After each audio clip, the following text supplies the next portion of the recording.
கதறவா, அழிக்கவா, ஒழிக்கவா, தீயவர் துளைகள் நடுங்கவா, நெருக்கவா, முறிக்கவா, கொடிய குருதி தெளிக்க அச்சம் துறந்திடு, துச்சம் அறிந்திடு, உச்சம் கிளந்திடு, மிச்சம் என்று எதுவும் இன்றி உந்தன் ஆயுதம் என்னவென்பதை உந்தன் கைகளில் ஏந்தி நிற்கிறாய்.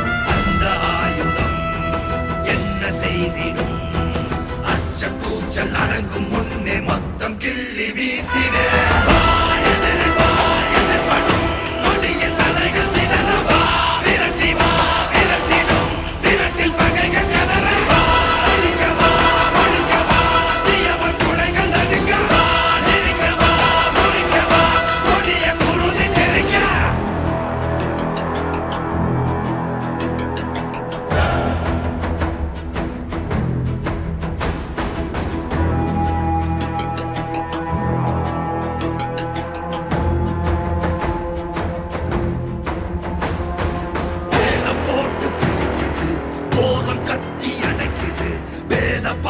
வேர்வை போல ஊறி போன உலகிது, இறுகி போன மனம் இது, இழகி போக மறுக்குது, பழகி பழகி கெடு